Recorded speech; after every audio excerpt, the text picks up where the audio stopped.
सब कुछ डूब गया हमारे पानी में। अब खाने के लिए भी परेशान हो रही सर। लाइट नहीं है, पानी नहीं है। भाई यहाँ तक पानी भरा हुआ है पूरा जमने में, ठीक अंदर भी पानी भरा है पूरा। सर सरकार की तरफ से कोई मदद नहीं पहुंची सर। अब ये कोई आरा संस्था वाले वो दे रहे खाने पीना, उसी से काम चल रहा है सर। खाने पीने का क्या मदद करेगा सरकार? सरकार तो अपनी सीट जीत लिया, और हम क्या बोल सकते हैं इसमें, आप बताओ। दिल्ली में यमुना का जलस्तर लगातार बढ़ता जा रहा है और आज यह बढ़कर 207 मीटर से अधिक हो गया, जिसका असर दिल्ली में यमुना के किनारे बसे कई इलाकों में देखने को मिल रहा है। कई इलाके बाढ़ से प्रभावित है। जैसे आप यह इलाका देख सकते हैं जहां पर मैं अभी मौजूद हूं। यह यमुना बाज़ार इलाका है और यहां पर आप देखेंगे तो कई मकानों के एक फ्लोर लगभग डूब चुके हैं। वही यहाँ पर लोगों को, यहाँ पर जितने भी लोग थे उन सब लोगों को यहाँ से एनडीआरएफ द्वारा निकाल लिया गया है और कहीं और शिफ्ट कर दिया गया है राहत शिविर में। यहाँ पर भी राहत शिविर बनाया गया था, कैंप लगाए गए थे लोगों के लिए, लेकिन आप देखेंगे कि ये जो रिलीफ कैंप हैं ये भी डूब चुके हैं पानी में। मतलब वहाँ पर भी पानी पहुँच गया, इसलिए यहाँ पर जो टेम्परेरी रिलीफ कैंप बनाया गया था वहाँ पर भी लोग नहीं रह रहे हैं, तो उन्हें अब अलग अलग जगहों पर शिफ्ट किया जा रहा है। लेकिन आप देखिए पूरा इलाका जलमग्न है। इस तरफ यमुना है जिस तरफ मैं आपको दिखा रहा हूँ। भाई यहाँ तक पानी भरा हुआ है पूरा जमने में, ठीक अंदर भी पानी भरा है पूरा। आपका घर है अंदर? आप अंदर घर है मेरा, डूब गया पूरा सामान। ये कल मंगलवार से ही भरा पड़ा है। अभी जीना 2 है, अप डाउन हो रहा है। वहीं से पानी और छोड़ा गया 1 लाख कुछ, अभी और छोड़ेगा, कोई भरोसा नहीं कब तक छोड़ सकता है। ये तो रात को आया, 12 बजे करीब आया।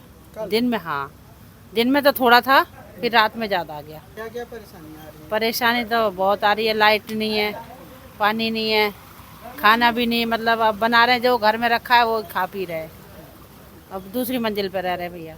क्या क्या राहत आप लोगों के पास? रात कुछ नहीं मिला यहाँ पे, सरकार के द्वारा भी कोई राहत नहीं मिला, और प्लस कोई यहाँ पे कोई नेता उता भी नहीं आया। कोई मीडिया वाला भी आते तो वहीं से वहीं घूम के वहीं से वहीं सब चले जाते। यहाँ कोई रात वात नहीं आया, सब ऐसे ही हो रहे। पुलिस वाले तक नहीं आए यहाँ पे देखने, कुछ भी करने नहीं आए यहाँ। खाने पीने का क्या इंतजाम है? खाने पीने का भी अभी कोई नहीं है, कोई रिश्ते वाले आए नहीं खाने पीने के लिए, पूछा तक भी नहीं है। सबको आओ, बाकी सबको मेरे माँ बाप सब उधर है कश्मीरी गेट, वहाँ स्कूल में रख रखा है। हम आए तो घर देखने, अब वापसी जा रहे हैं। ये गढ़ी गांव है जो कि पानी में पूरी तरह डूब गया है। ये गांव खजूरी और सिग्नेचर ब्रिज के बीच में पड़ता है। जब हम खजूरी से सिग्नेचर ब्रिज की तरफ जाते हैं और इस गांव में जैसे जैसे हम आगे बढ़ेंगे तो ये गांव, इस गांव की ढलान यमुना की तरफ है। तो जैसे जैसे हम आगे बढ़ेंगे तो जो लास्ट के मकान है वो पूरी तरह डूब गए हैं, क्योंकि स्लोप जो है गाँव का ऐसा है। तो इस तरह से ये गाँव पूरा डूब गया है और लोग किसी तरह से अपना सामान निकाल कर इस गांव से बाहर आ रहे हैं। मंगलवार की रात को यह गांव डूबा था और इस गांव के सभी लोगों को यहां से निकालकर ये सामने इस तरफ सड़क है, यहां सड़क पर रिलीफ कैंप लगाया गया है। उस कैंप में इनको रखा गया है। आइए देखते हैं कि कैंप के क्या हालात हैं और जो लोग यहाँ कैंप में रह रहे हैं क्या उनको सरकार की तरफ से सुविधाएँ मिल रही हैं या नहीं। सर खाने पीने की सर एक तो सामान सारा हमारे सब कुछ डूब गया हमारे पानी में। अब खाने के लिए भी परेशान हो रही सर। कुछ कोई नहीं सुना सर हमारी, ये दिक्कत आ रही बारी बारी कम सर। सारा सामान डूब गया, सब कुछ डूब गया सर। अब तो मैं ये देखो कल से पहना हुआ सर, जब से यही बचा हुआ कुछ नहीं मेरे पास सर। सब कुछ खाली हो गया, सब कुछ वहीं पड़ा सर जमीन में, पानी में बह रहा था। पता भगवान जाने क्या हो रहा सर। आपका परिवार कहाँ है? मेरा परिवार यहीं सड़क पे पड़ा हुआ है सर। सर यहीं बच्चे भी हैं, मैं भी यहीं हूँ सर। और क्या करें बताओ सर, कुछ नहीं है। मजदूर आदमी हूँ सर, कमा रहा खाना और कुछ नहीं सर। खाना आता है तो पानी नहीं, पानी आता है तो चावल नहीं, और कभी कभी तो सूखे चावल दे जाता है, उसमें क्या खाएगा आदमी, बताओ। केजरीवाल थे तो हमें कोई तकलीफ नहीं होती थी बाढ़ में, जो जायज है कि नहीं। बाढ़ में हर सेवा करते थे हमारा केजरीवाल। जब अब की बार हमारा केजरीवाल है ही नहीं तो हम रोड पे हैं, कोई मदद नहीं है, कुछ नहीं है, ना पानी है ना खाना है, कुछ भी नहीं है। सर सरकार की तरफ से कोई मदद नहीं पहुंची सर। अब ये कोई आरा संस्था वाले वो दे रहे खाने पीना, उसी से काम चल रहा है सर। खाने पीने का क्या मदद करेगा सरकार? सरकार तो अपनी सीट जीत लिया, और हम क्या बोल सकते हैं इसमें, आप बताओ। हमारे सांसद जो है मनोज तिवारी जी, वो भी कुछ ध्यान दे रहे हैं सर हमारी तरफ को। तो पिछली बार तो आ भी गए, तब की बार देखने भी नहीं कहाँ है, मर रहे जी हम। अभी जहाँ पर मैं खड़ा हूँ यह रिंग रोड है और यह जगह कश्मीरी गेट और मजनू के टीला के बीच में पड़ता है। इस जगह को चंदगी राम अखाड़ा नाम से जाना जाता है। और मेरे इस तरफ सिविल लाइंस है और मेरे दूसरी तरफ इस तरफ ये यमुना है। और अगर मैं ये रिंग रोड पर पानी की बात करूँ तो ये पानी करीब 2 फीट है और फुटपाथ और सड़क बराबर हो चुके हैं, आप देख सकते हैं पूरी तरह से। और ये बस स्टॉप भी डूबा हुआ है थोड़ा थोड़ा। लेकिन इस तरफ आप देखेंगे तो ये देखिए, ये है यमुना की स्थिति। यमुना का पानी इस लेवल तक आ चुका है। अब एक इंटरेस्टिंग बात कि ये जो पानी जमा हुआ है यह बरसात का पानी नहीं है, ये जल भराव नहीं है, बल्कि यह बाढ़ का पानी है। और आप इसे बहुत ही क्लियरली देख सकते हैं। इस तरफ मैं आपको दिखाऊँ, ये देखिए ये यमुना है।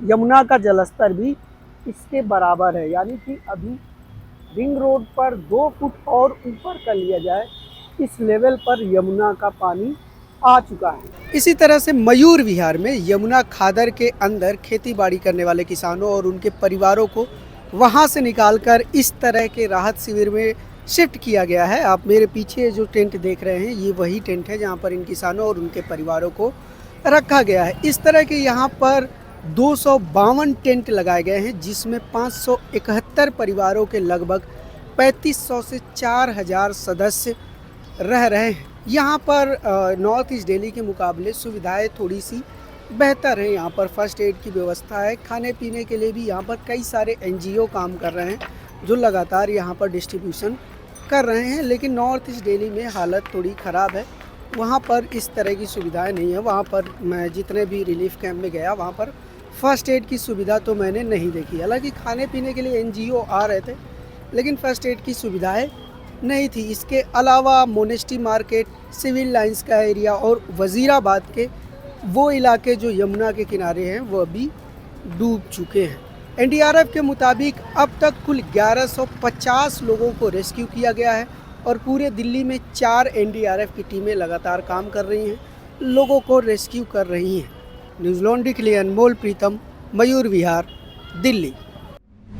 आज सोशल मीडिया से लेकर आपके चलते फिरते जीवन में भी पत्रकारिता के बुरे दौर की चर्चा होती है, क्योंकि जिन लोगों पर सूचना देने की जिम्मेदारी है वो आपके लिए नहीं बल्कि कॉरपोरेट और सरकारों को फायदा पहुंचाने में लग गए हैं। विज्ञापन मॉडल को खारिज कर आप इस बीमारी को दूर कर सकते हैं और अपने नारे को बुलंद कीजिए। मेरे खर्च पर आज़ाद है खबरें।